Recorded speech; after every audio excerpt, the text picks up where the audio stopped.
Please give a warm welcome to Nancy Evans Bush.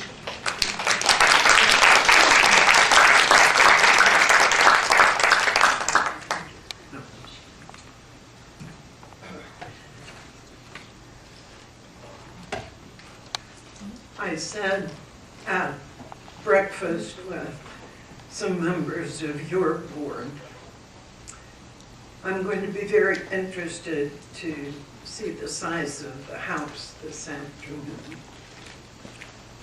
because I don't quite know how I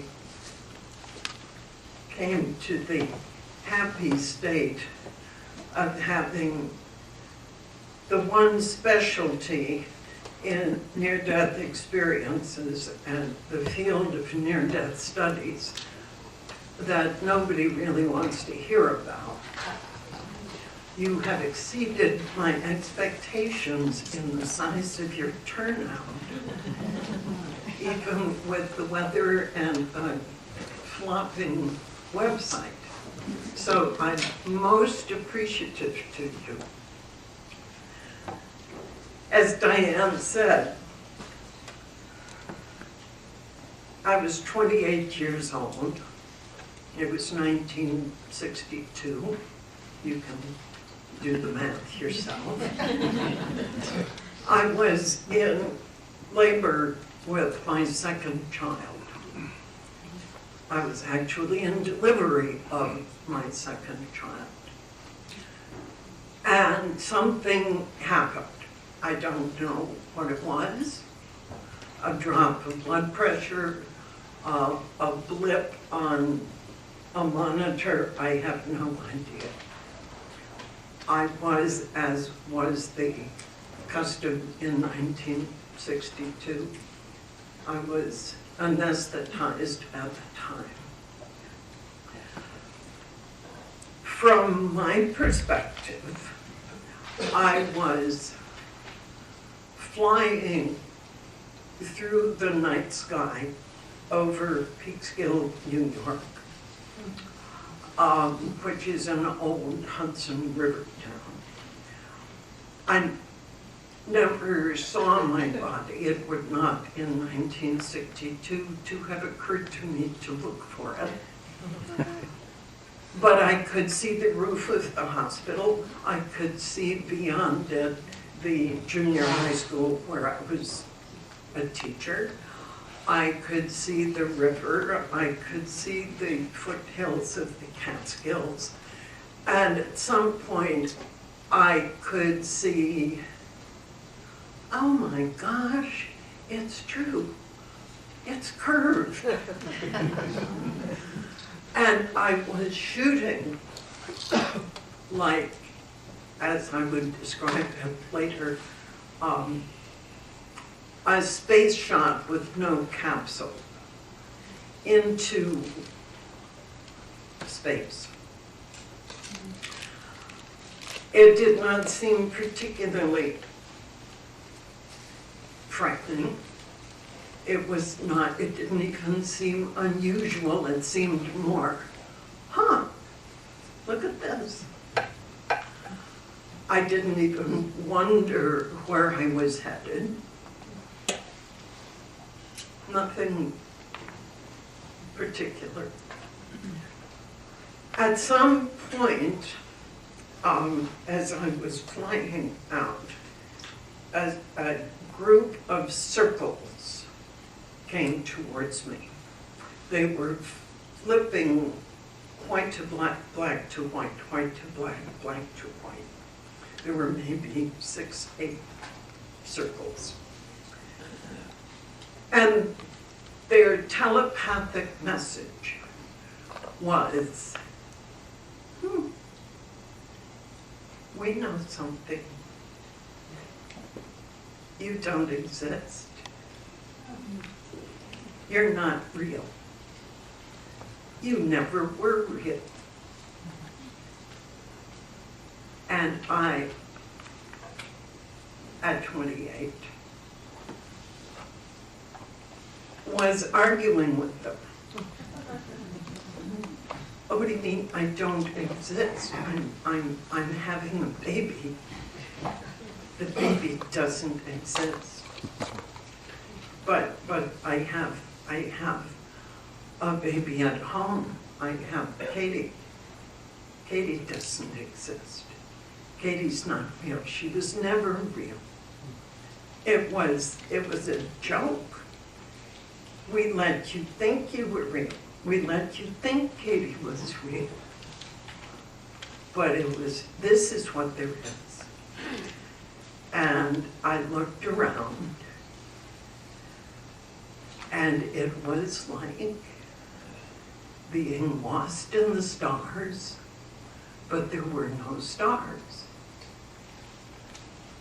And there was a period during which I was doing very rapid argumentation about my mother's life. I remember these things. My mother, Mildred Marie Pyle Evans, was born June 1st, 1906 in Furbush, Kansas.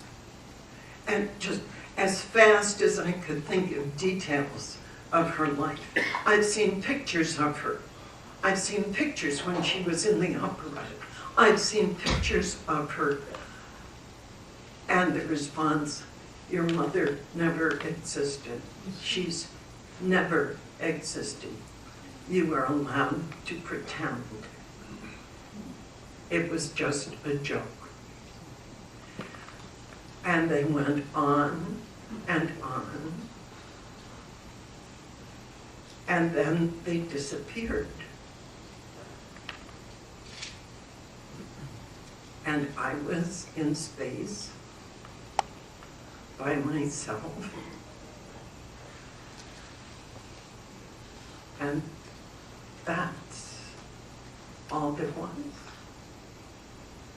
And that apparently is all there ever would be, because nothing I believed was real.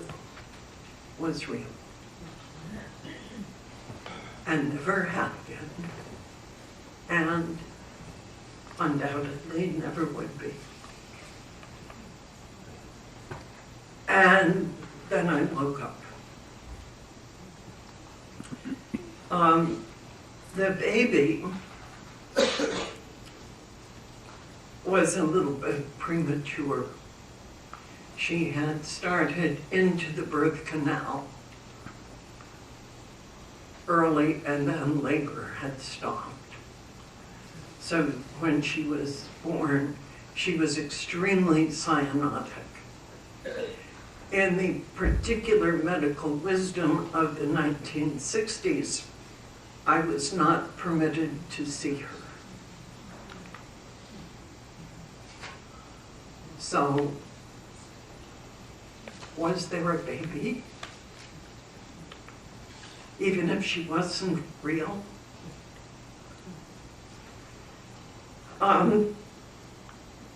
I went home before she did.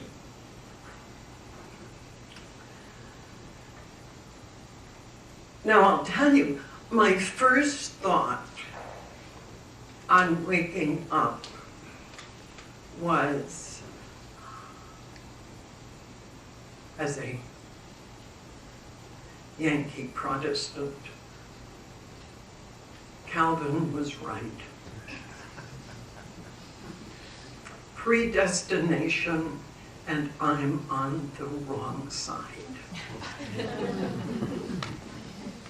So not only am I not real,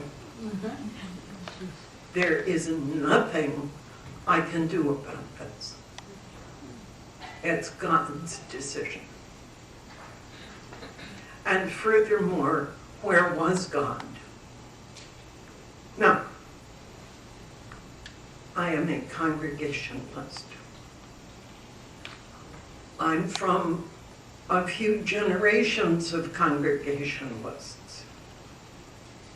And in the particular tradition, I was inculcated with the idea that God is love and Jesus wants me for a sunbeam. And I had spent 28 years, I thought, trying my best to be a sunbeam. I was a Sunday school teacher. I sang in the choir. I had seriously considered going to seminary myself. I did not lie, cheat, or steal. At least not, I thought, significantly.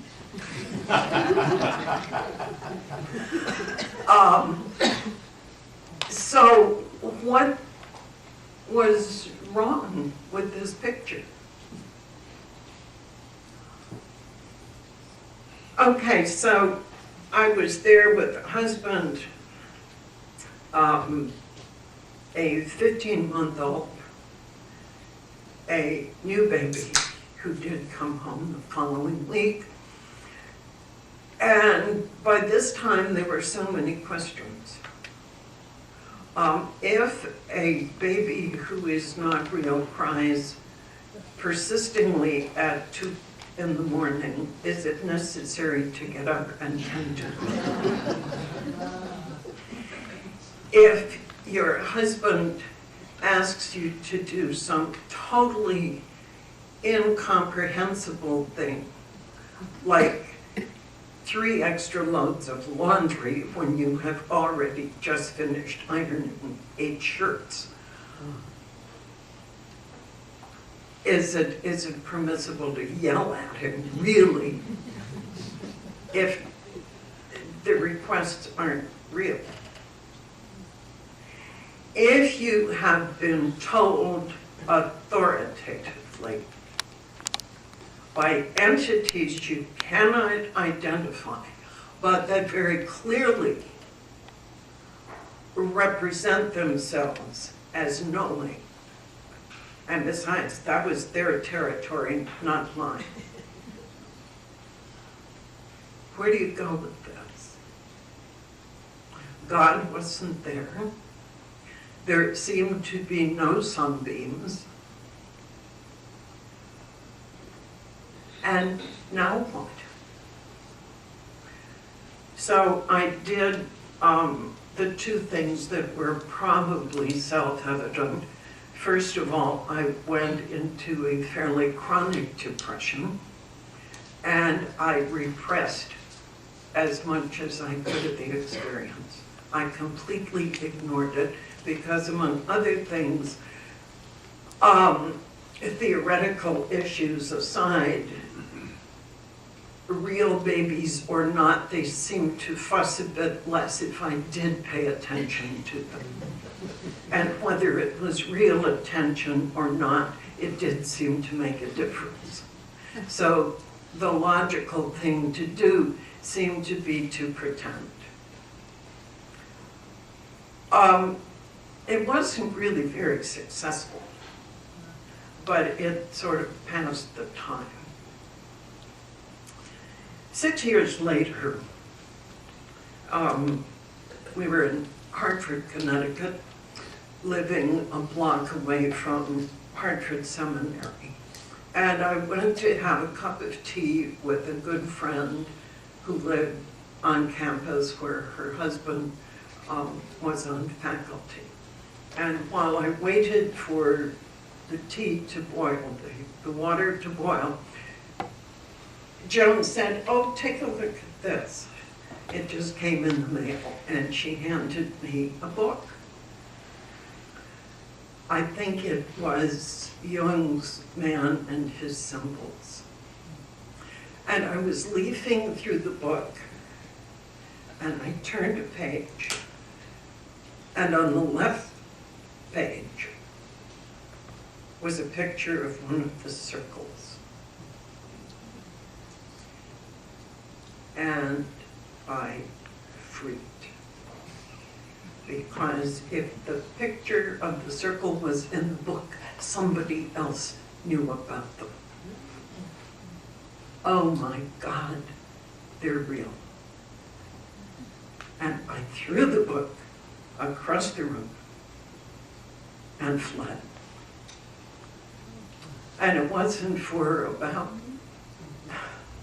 30 more years that I was ever able to tell Joan why I rushed out of her room.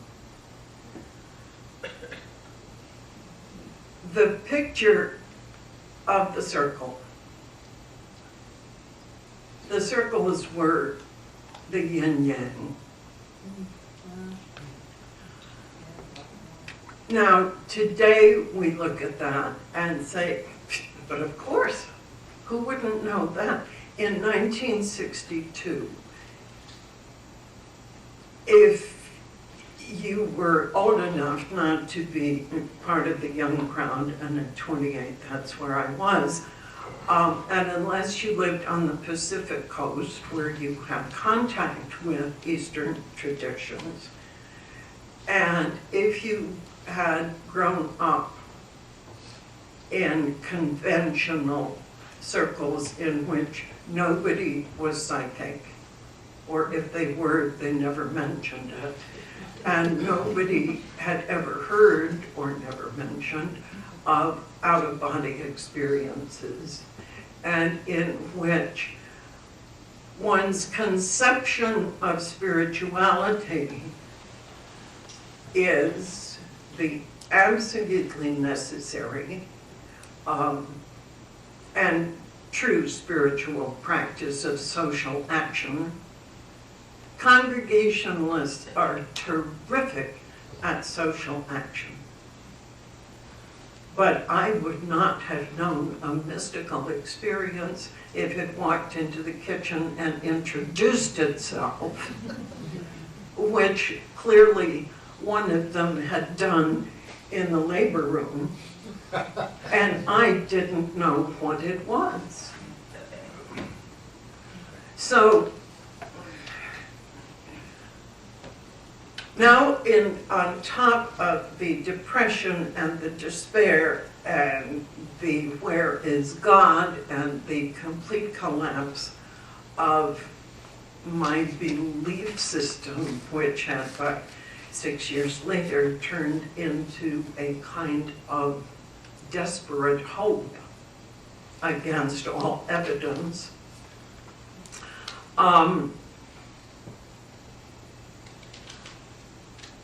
where do you go? What do you do?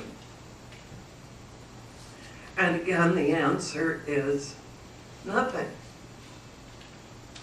Now, the terror of the yin yang, which I didn't understand, had added itself, and I didn't know anyone to talk to.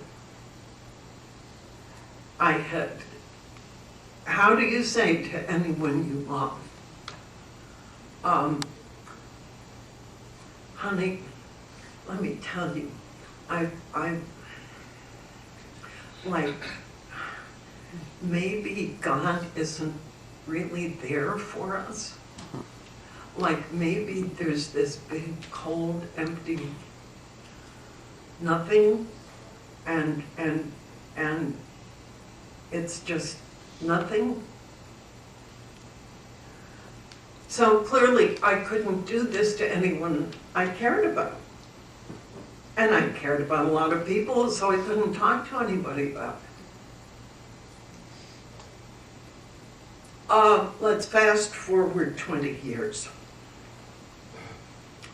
I was recently divorced. A career in employment and training that as an administrator, a career that I had really loved and thought would carry me through, it had just collapsed. So I was, let's see, I was without a husband, I was without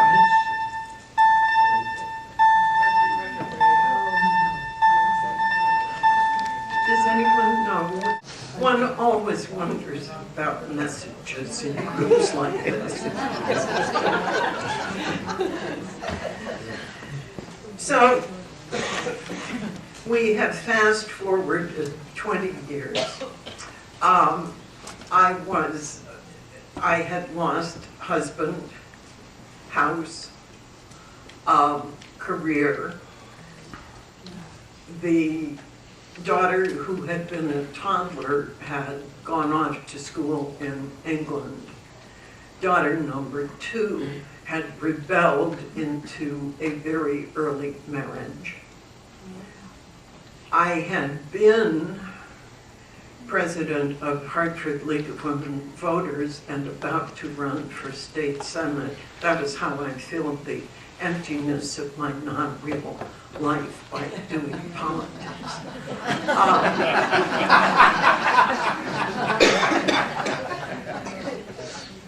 And I was down to $135 left from the house money and a 12-year-old son who was going to eat his way through that money in a week and a half. And it was at that point that I saw a very small ad in the Hartford Courant that said, office manager, University of Connecticut, International Association of Near-Death Studies. And I thought, Now, I have to tell you, I have a reputation in my family for finding oddball jobs. But they have to sound interesting. And I thought, interesting. And by the end of the week, I had been hired. Now, I didn't have to be there too long to discover, mind you, I had never heard of near-death experiences. I had never heard the term, I didn't know what it was. It was just, this sounded interesting. It was 20 minutes from where I was living. The traffic was going against rush hour, which sounded pretty good.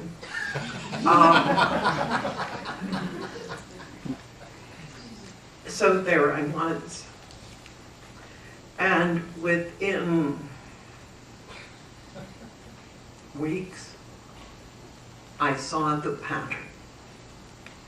Out of body, some kind of health situation. It had never occurred to me I had died, but there was clearly some kind of situation. Out of body, contact with entities, telepathic messages. There was a pattern here. Intense emotion, a sense of uncanny knowledge. There was just one trouble. It was at this point 1981, and except for Maurice Rawlings, the only NDEs people were talking about were radiant. And I was in the very heart of radiant NDE country.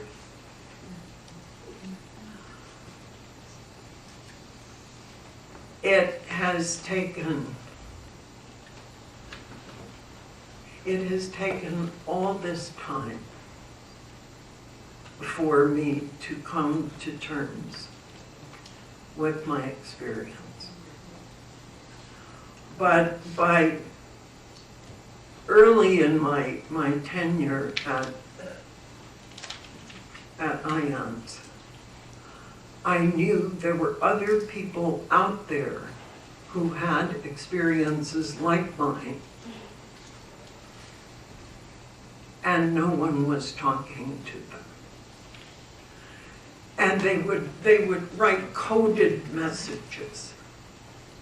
They would write to the office and say things like, well, I had an experience and it wasn't anything like this. Why don't you tell the truth? Or they would say, something happened to me that I cannot describe. It wasn't like anything I'd read. What can I do? Some people would describe experiences enough so that it was obvious what they were talking about. But I began a small collection. People were so afraid. Would you guys not get off?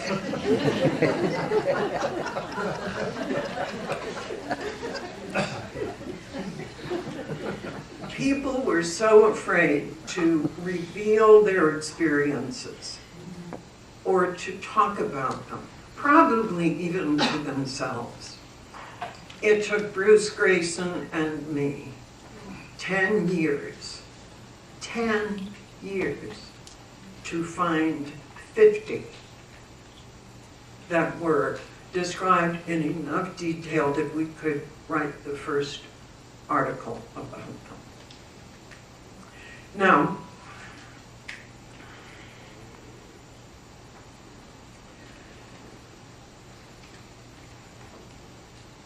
there's not a lot that we know about these experiences that have been called, first they were called negative. Well, negative has very negative connotations. And how can a transformative experience be taken seriously if it's a negative experience? That would make it a non-experience, which these aren't. So Bruce and I, actually Bruce came up with, well, I called them dark. That was thought perhaps to have racist overtones. So Bruce said, no, we will call them distressing, which I said was about as accurate as saying that a woman in labor is experiencing discomfort. So we floundered with terminology. At the moment we're using harrowing, which is wonderfully explicit, but it sounds kind of ponderous. So stay tuned, we'll come up with something.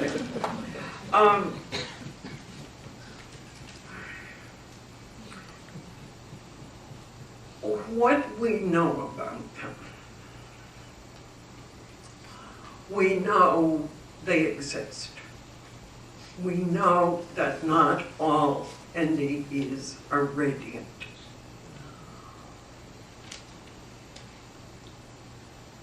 We know that there are at least 3 types, maybe 4 types. There are experiences which, if you read the descriptions, they have all the elements of a radiant experience, out-of-body experience, into the light, into the tunnel, encounter with loved ones, but the people who have the experience are terrified out of their minds, often because it's going too fast. Oh my God, I'm out of my body. What am I doing out of my body? I'm not supposed to be. There's my body. Where am I? What's happening? I'm speeding through some place. Oh, it's my father. He's been dead for 20 years. Why is he here? Why am I here? And it's so out of control and just so unbelievable that people are just completely terrified. Ken Ring has called that the inverted experience, and I think it's an excellent term. Then there is the experience like mine, which is the experience of the void. Now, if one is a Buddhist, one has been prepared for the void from a very early age. In Western thinking, we are not only not prepared for the void, we come into this from Judeo-Christian tradition in which Yahweh himself translates, him or herself, translates as, I am that I am. Well, how's that for a statement of personal identity? There is nothing in Western tradition that prepares us to, oh, here I am. On the other side, I will now drop my ego and go into whatever. It's a very different situation. But more on that in a bit. The third type is apparently the least frequent, and that's the frankly hellish experience, in which people describe descents into really horrible, usually subterranean depths, which may be full of fire, they may be full of cold, they may be wet, they may be dry, they may have swamps and moss and slimy things, or they may be barren and lifeless. There are entities, but instead of being warm and welcoming, they are either hostile or unwelcoming. An interesting thing about the overwhelming majority of these is that it is not the experiencers who are being tormented. They are there as tourists. They are there observing, and you will, if you read the accounts, they say, well, I was shown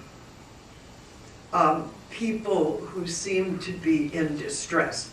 I heard weeping and wailing and gnashing of teeth. And as I have said to audiences before, I have never personally heard gnashing of teeth.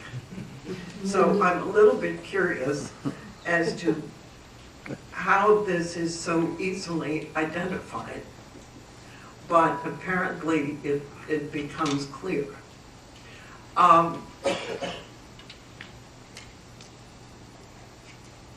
It occurs to me hearing myself say this.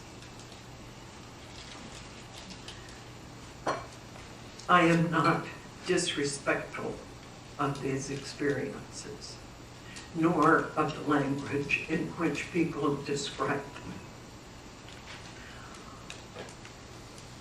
But I say this to point out that sometimes, probably a lot of the time, when people wake and describe their experience, they fall back upon cultural stereotypes. And the phrase that is commonly used to describe hell is that it is a place of weeping and wailing and gnashing of teeth. Therefore, this is language that folks use to identify their experience.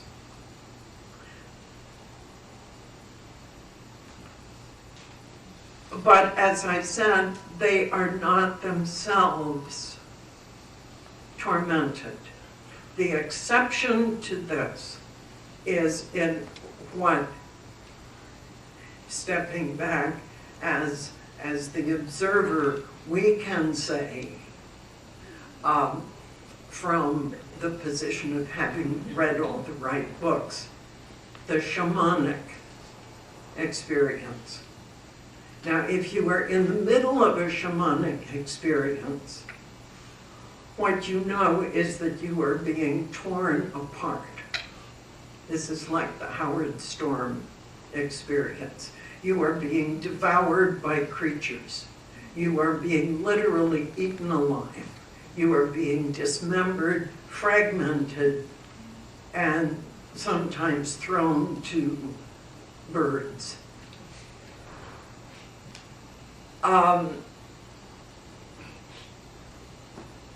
the thing is, in the shamanic traditions, people who are in training to be shamans kind of know what to expect in those experiences.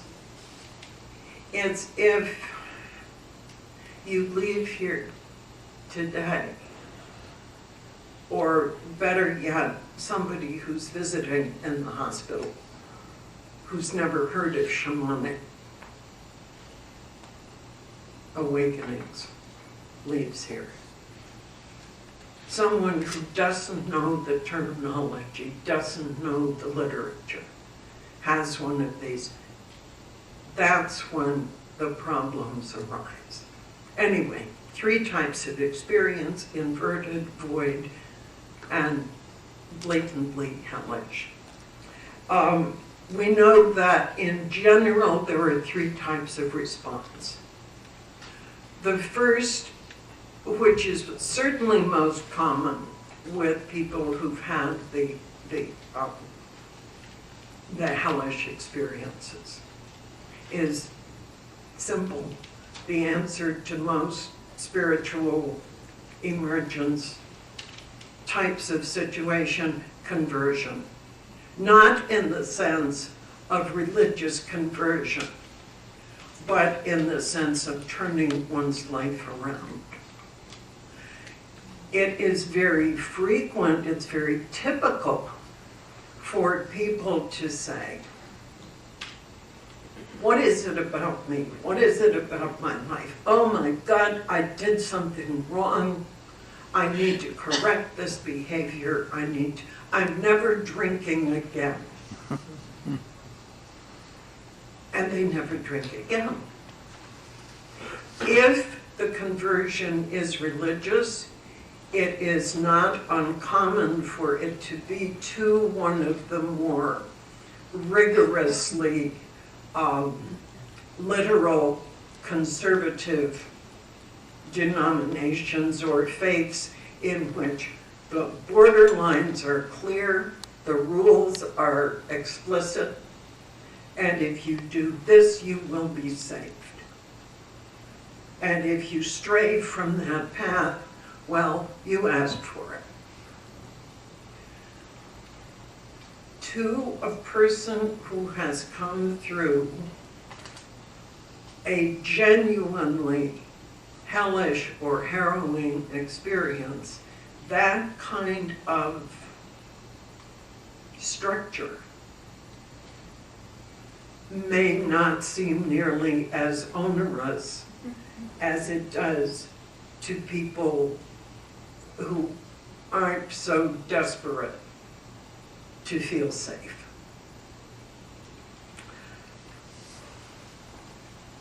The second kind of response is pretty much reductionist. So I had this experience, but well, let's see, it was, I've read some of these things. They say it was just lack of oxygen. It wasn't a real experience at all, it was just lack of oxygen. I guess I'm okay, I don't really need to think about it anymore. And that works pretty well for quite a number of people. At least until they approach the end of their lives. And at which time they may get extremely anxious because they still have not really resolved what was that. And the third response,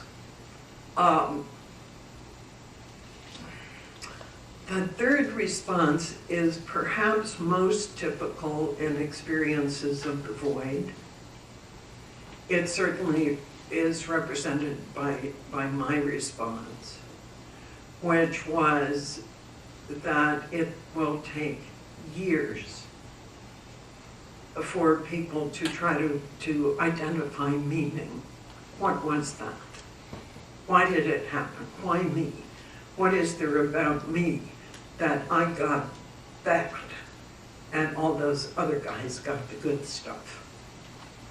In this group, you typically find people who've been in therapy for years, often with very poor results because they've been seeing the wrong therapist. Therapists who refuse to discuss these crazy visions, these hallucinations. What else do we know about these experiences? We know they exist. We know there are various types and interpretations. At this juncture, we know they are more common than had been thought for quite a while. For a while, and still in some circles, you will find people saying, well, perhaps 1% of near-death experiences are frightening. That came from one misinterpreted quote in the Gallup reports of 1982.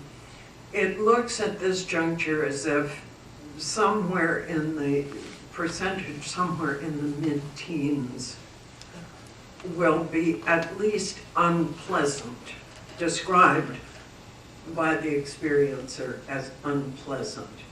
They are not all devastating, and we don't yet have any sense of how many people are truly crippled or devastated by the experience, and how many just kind of go on with some lingering anxieties. The biggest, one more thing we know. We know how people hearing the experiences respond.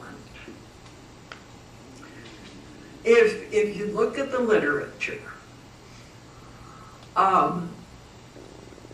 there's been a ton of conversation, discussion, writing about the after effects of radiant experiences.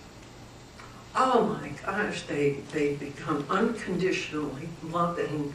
They want to do service. They want to learn a lot. They're not materialistic. It's just wonderful. Nobody asks how come these folks had such a radiant experience. Nobody says, oh, you must be perfect. If you flip that with the harrowing experiences, in general, no one has asked about after effects. How has life been like? What has life been like for you since that experience? No one has asked that.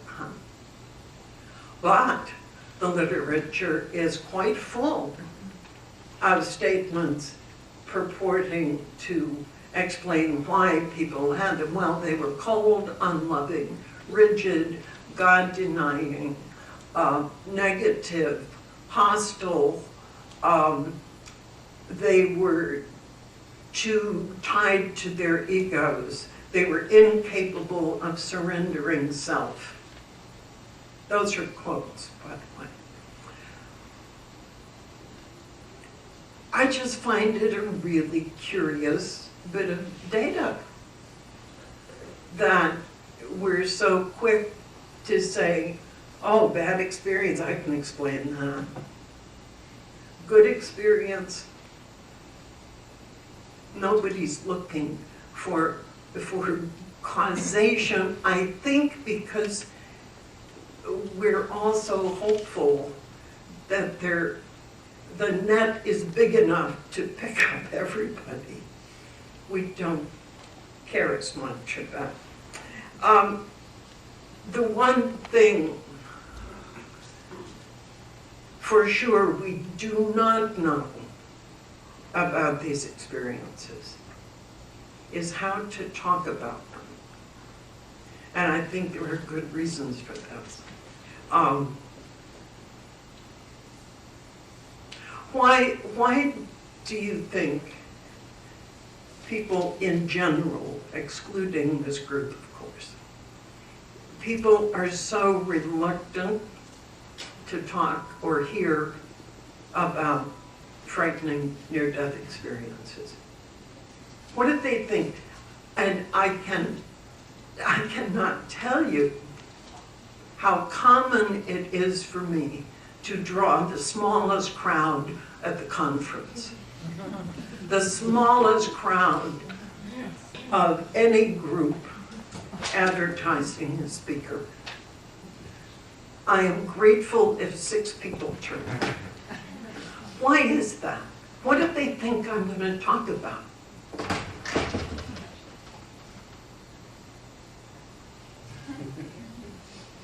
Yeah? They are reluctant to attend because they don't want to focus on what they don't want to experience. Okay.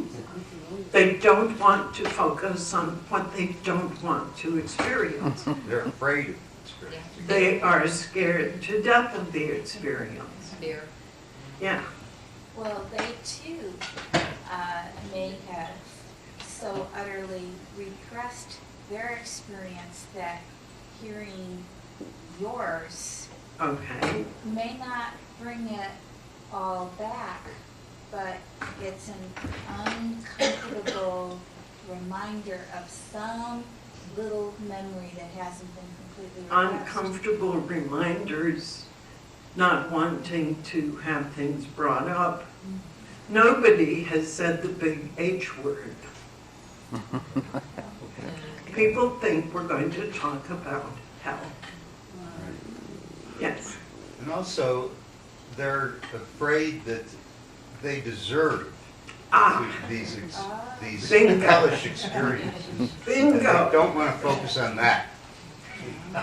And this is why I think it's absolutely imperative that we find the vocabulary in which to talk about these, because here is where we get to the very heart of the human experience of being, which is our innate sense of guilt. Yes. Why are we guilty? We're guilty for being. Being makes us guilty. Why? What are we guilty of? Oh, I don't know, but it's going to be something terrible.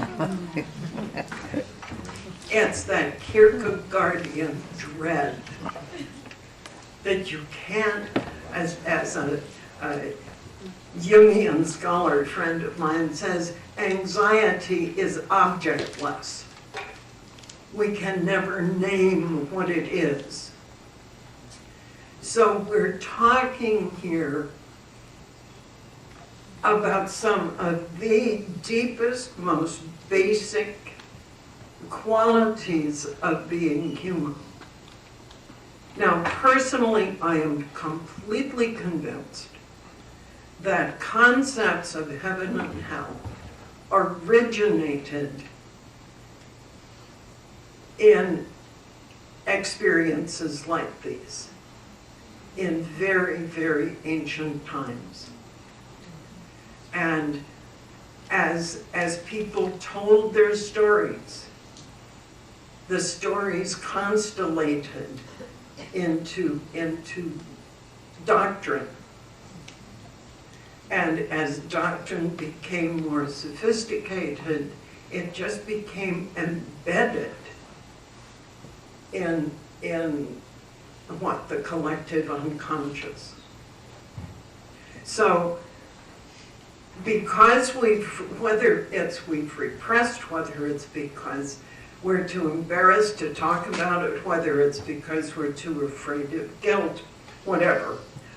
But the minute we start thinking heaven and hell, theological arguments come into play, and immediately the whole discussion is too cluttered to make any sense whatsoever. And therefore, I'm trying to find different vocabulary. I'm also trying, because when people talk about NDEs, usually they want to talk about another. See, I'm very big at these clusters of 3. They are fascinated by its apparent connection to death. They want to know about the after effects. Not just the moral after effects, but the special effects in almost film terms, special effects. When I walk under electric lights, they blink. When I sit at a computer, it explodes. When my consciousness, this is a quote, my consciousness is higher than your consciousness. So I'm trying to get all of that clutter out of the discussion. So it occurred to me that one way to approach this was to say, okay, put aside for now the romance, and I think it often is romance, the romance of the relationship to death. Put aside the after effects. Let's talk about this as experience, just personal experience. And it's an interesting observation, by the way, in near-death studies generally. We've got tons of descriptions. We've got a lot of discussion of physiological cause. How many discussions have we seen of the experience as experience? Very, very little. So this is kind of experimental. And I'm going to have to ask your pardon because I have not yet committed this to memory, so I'm going to have to use some notes. I want very quickly to look at the images and the emotions. What are the images that go into these experiences? And because I haven't memorized the notes yet, I have to find them.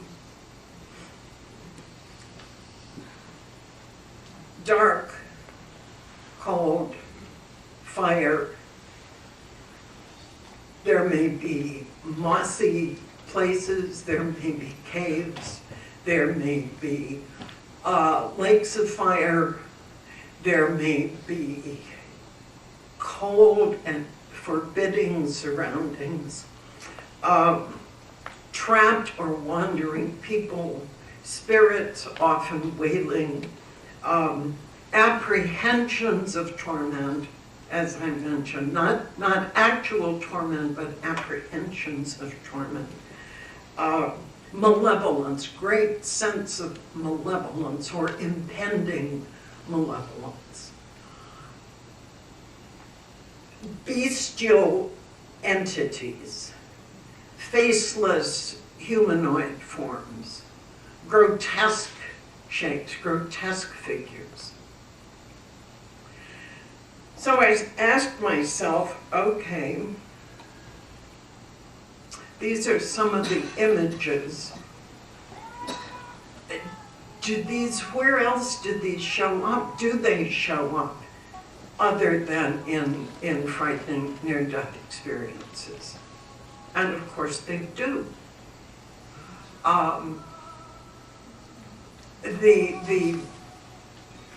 The artwork of antiquity is full of them.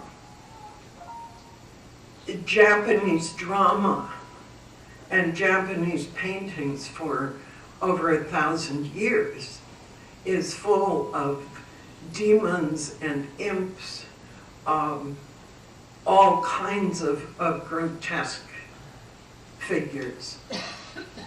The character of the dragon, the fire-breathing monstrous creature, first shows up in Chinese writing about 1600 BC.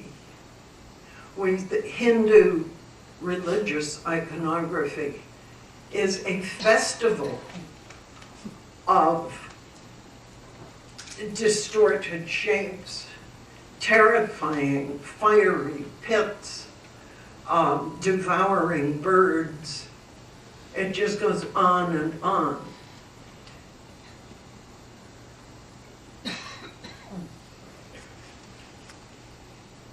Furthermore, in his long career of working with psychedelic experience, Stanislav Grof points to the multiplicity of images of combat, images of annihilation, images of dismemberment, being devoured, gaping jaws, ferocious teeth. So it's not only in near-death experiences that we find these things. Well, then, if it doesn't have to do only with death,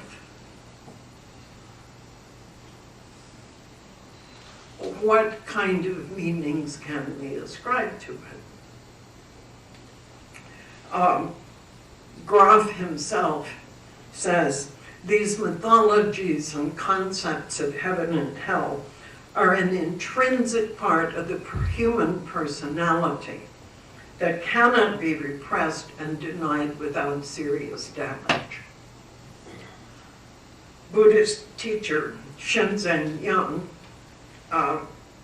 who is Charles Tart's teacher, and for some time mine, talks about the terrifying imagery that goes with advanced meditation. Sometimes insectoid, giant insect-like figures. Think of yourself being advanced upon by an 18-foot praying mantis, that kind of thing. And he says, these are best interpreted as a part of a natural process of release from the deep archetypal levels of the mind. This is a natural function of human consciousness and should not be cause for the slightest concern. I love the casual tone. One, he says, you are not going crazy. You are not going to get weird. You are not going to be possessed by devils, assailed by Satanists, or devoured by monsters. You are not going to be sucked into another world. However, if you have a history of prior mental illness, you should discuss the phenomenon both with your meditation teacher and your therapist.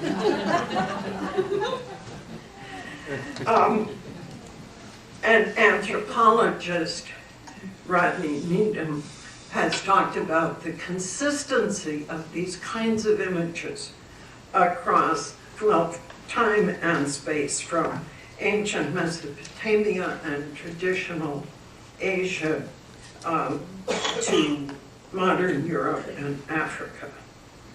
And he wonders if there's some kind of psychic content, a constant, some autonomous image to which the human mind is naturally predisposed.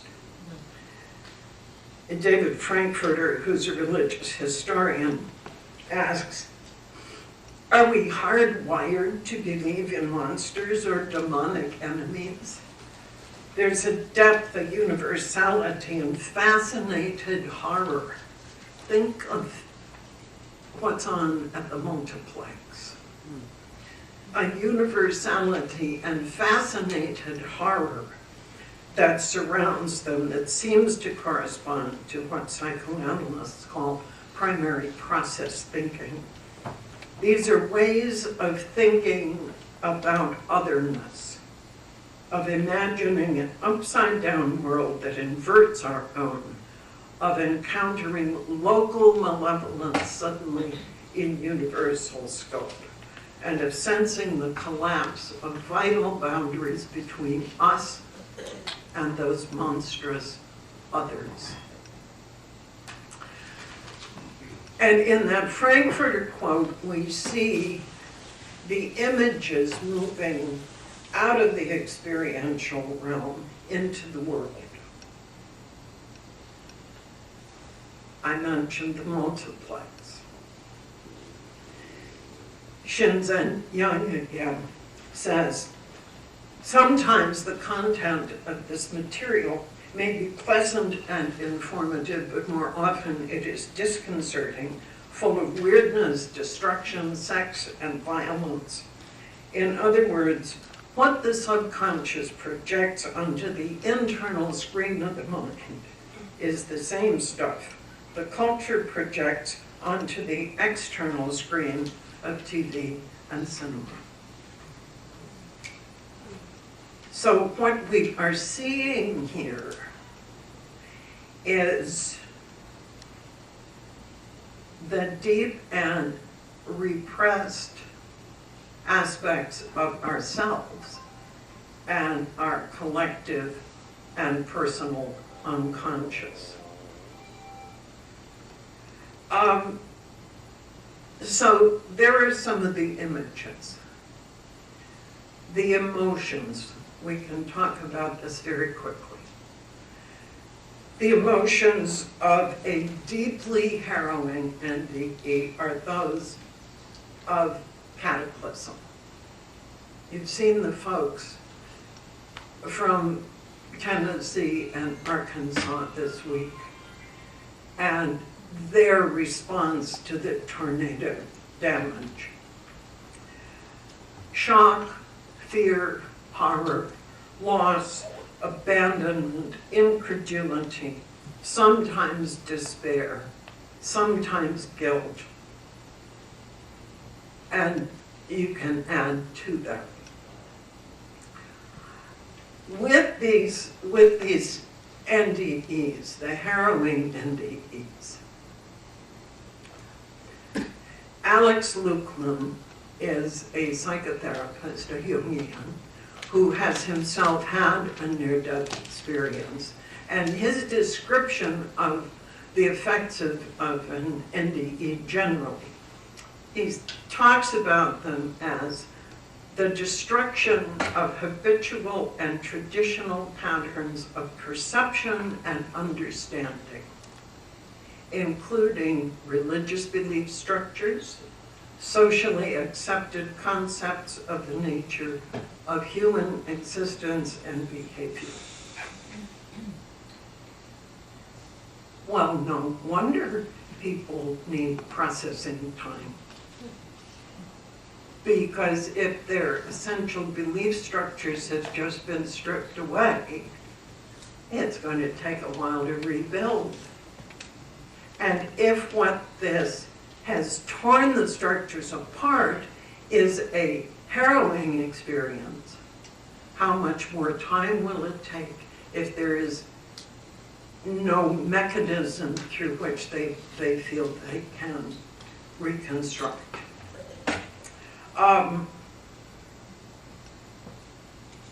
Polish philosopher Mieszko Jambor has written a sentence that just stopped me in my tracks.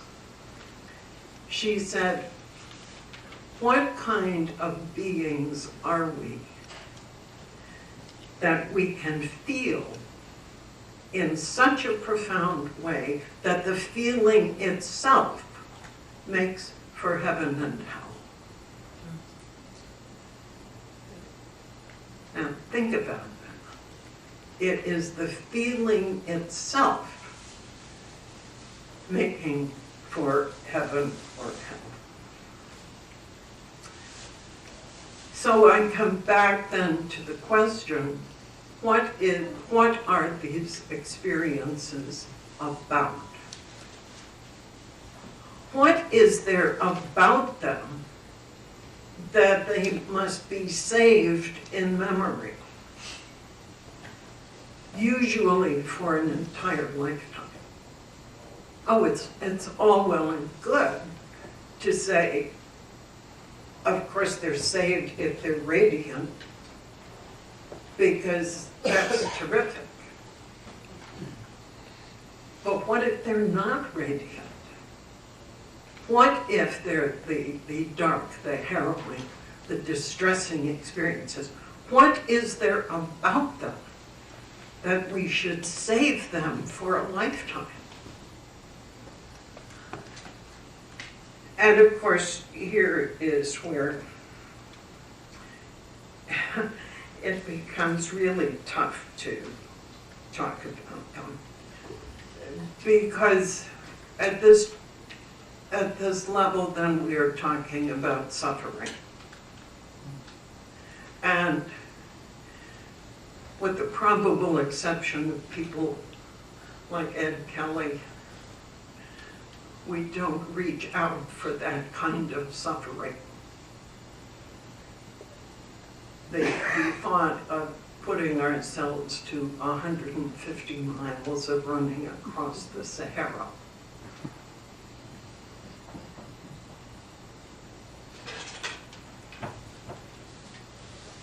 Obviously, we don't have time to talk about suffering.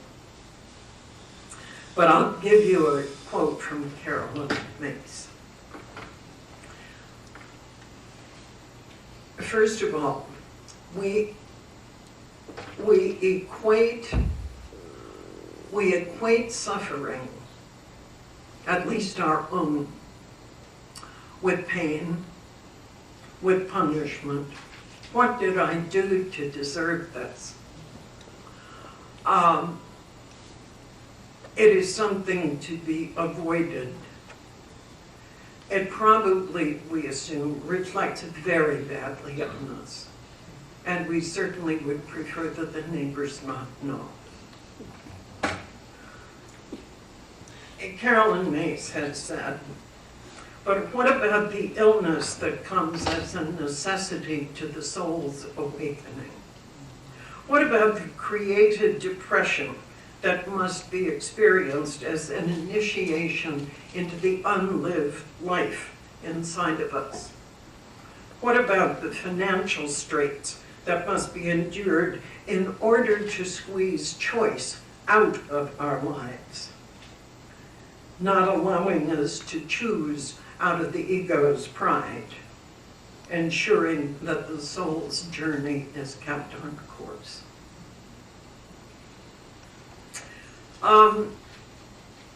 Three quick things. My own sense of the harrowing experience. I have no idea why I had that experience. Not a clue. Would I choose to have it? No.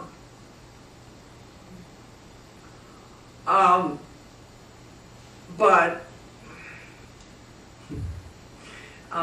you make supper out of whatever is in the house. We do what we can with what we've got. And I think what these can theoretically lead to is something about what I call an intuition of being, which I can't really, it's an intuition, not a doctrine. that I think I understand something about being human that I would not understand otherwise. What good is it? Beats me. Except that I know something that at least enables me sometimes to talk to other people who've had similar experiences. I asked a friend last year, how can we get people to listen to these distressing experiences when what they really want is to hear about how radiant it is on the other side.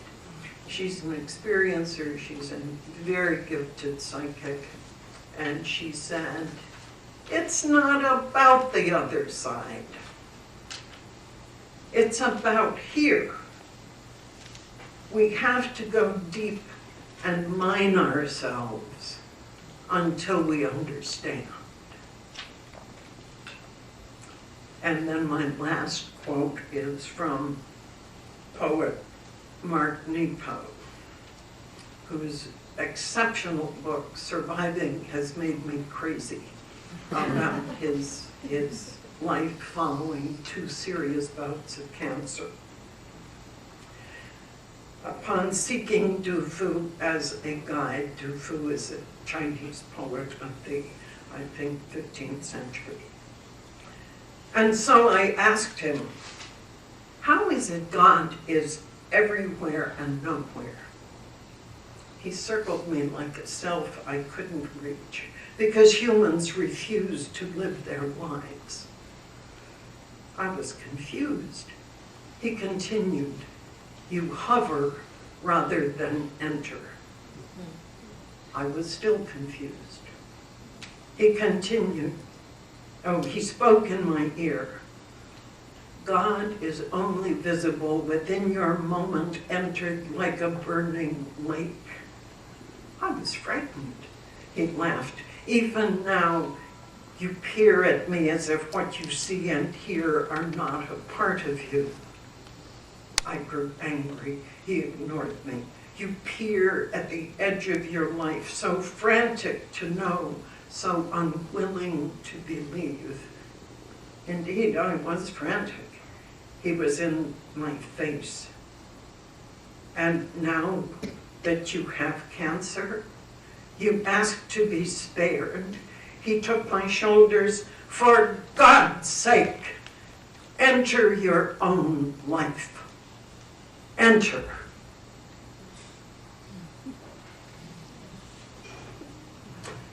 We have 14 minutes for questions. Anything except why. You ever read Jane Roberts? Yes. Repeat questions. I'm sorry. Have I ever read Jane Roberts? Yes. Do I have any comment on that? Doesn't sound like you have. I've read Jane Roberts, yes. Mary. Yeah, I was just interested when you were talking about the hellish experiences, because the study that Carol, I'm going to ask you for this, Zelinsky, wrote in terms of medieval experiences, they always seem to start with the hellish experience and then briefly, very briefly touch on a heavenly experience. And that was actually the predominance as opposed to flip-flopping today. Yes. So I just wanted to point that out, but also what percentage or how many of those harrowing experiences did flip into go from harrowing Oh, good to... point. Yes. 2 things. The question is not so much a question, but a reminder of Carol Zaleski's really stunning work in the book Otherworld Journeys, in which she takes a close look at medieval experiences, near-death experiences, and points out that it's very much 2 paths. There is the heavenly path, but there is also the harrowing path, and she has pointed out extremely articulately that the contemporary near-death experience, by contrast, seems to be what she calls a garden of earthly delights. And secondly, the point was that there are experiences, frightening experiences, which have flipped to a radiant experience when the experiencer prays or cries to God or invokes a relative or a saint. And in some cases, in one particularly, a man describes a hand reaching down from heaven and pulling him out of the pit he was in. Sometimes there is rescue. Equally often, however, there is not. And some of the most pathos-filled accounts I have read have come from people who said, but I've always been a believer and I prayed and God didn't answer. The single most profound instance of that, and one that haunts me, is a 4-year-old.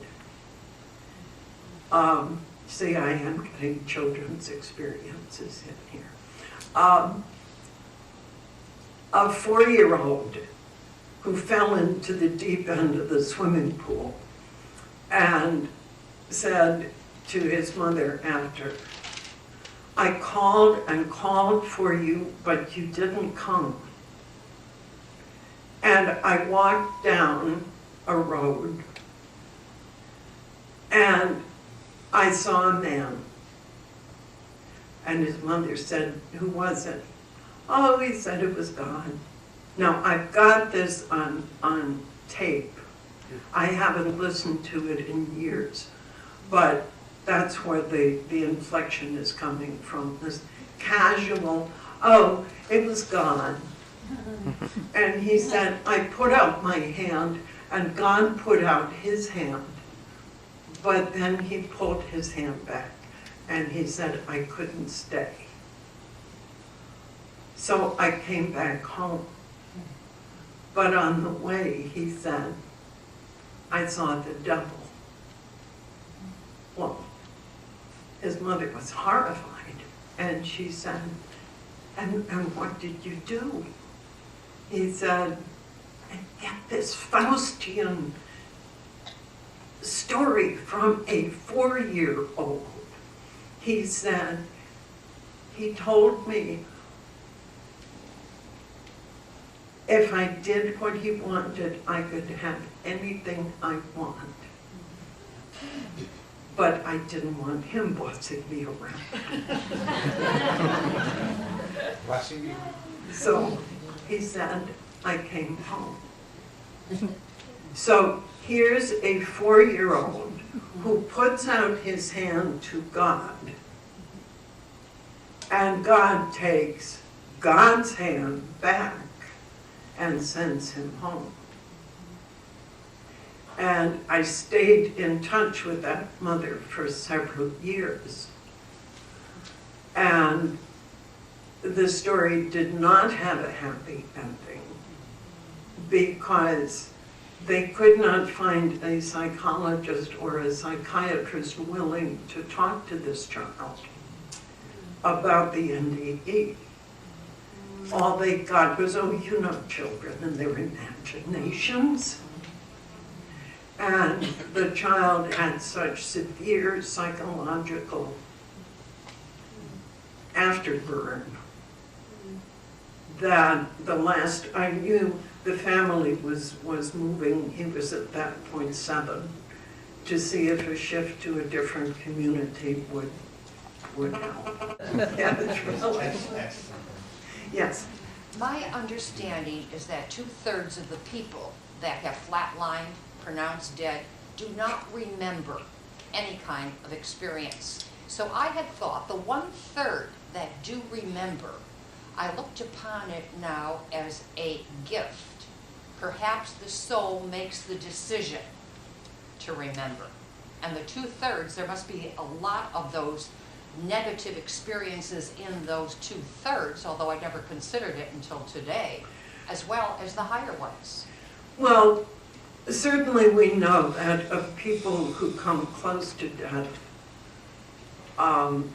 anywhere between 2/3 and 90% don't report NDEs. Of those who do, it's an interesting question how many, what percentage might of those not reporting may be not reporting because they've had a distressing experience, and it's purely conjecture. Hard data is so tough to come by. One other thought. One of the books that found me in my journey, my spiritual journey, was George Ritchie's book, My Yes. Life. I mean, this is the only place I've come across with windows opening to see different dimensions and different experiences. I found it captivating. Will you comment on that? George Ritchie's autobiography, what is it, My Life After Dying, certainly has been a hugely important book to many people. And yes, one of the things that he reports is, again, like being a tourist looking out of the windows of a train. Oh, look, I see different neighborhoods. But by being led by Christ himself, he Yes. says. Yes. There was another question. Yes. I totally believe that you have such a tremendous gift by the places that you have been, and to be able to tell us and to articulate is such a divine grace of what through you that has done, so we can hear that this place exists in reality, and that we have a choice where we can live in our hearts, and life is so much greater than the petty stuff that we go through, the suffering that we are more than overcomers because of life itself. There is a purpose. Everything that you have seen is tremendous. It says so much. Thank you. The commentator has said with infinitely more grace than I would be comfortable repeating that my experiences have enabled sharing such as we've had this afternoon. We have 2 minutes before Diane will drive us mercilessly from the building. I will take one more question. Anybody who hasn't, okay. Oh, wait. I'm calling on her only because you got your dibs earlier. I read a comment by Dr. Samuel Sagan, who he's also an NDER, and he said that many cultures around the world spend their entire lives preparing for their deaths, and that the harrowing experience, except he doesn't use those exact words, is just a matter of case of bad maneuvering. A matter of Bad maneuvering due to no preparation before the death. Have you ever heard that before? Thank you. The question is, many cultures spend their entire lives preparing for dying, and they go, if I may paraphrase you, with roadmaps we don't take with us. And one of their points is that they go prepared for these experiences. And I'm so glad you asked that, because I thought, as I began to take questions, rats, I didn't mention that. I think I think what is really important here in practical terms is that we know as much as we can about these harrowing experiences. We have to know they exist. We have to know as much as is possible. And someone asked me not long ago, what would you say to people in a palliative care unit about this? And I thought, well, if ever there was an oxymoron, this is one. But my answer is, we need to tell the stories of radiant experiences, so that when we encounter the dark experience, the terrifying experience, we go armed with the light. It's not enough to go with only half the story, because the hazard for people who've had a radiant experience is ego inflation. Oh, God loves me. I have been received into the halls of the blessed. I'm cooked. You know, I'm finished. I don't have to do anything else. I've arrived. The alternative, the hazard, the mortal sin for people with a harrowing experience is despair, not looking for the light. We've got to have them both. Bless you, you've been a terrific group.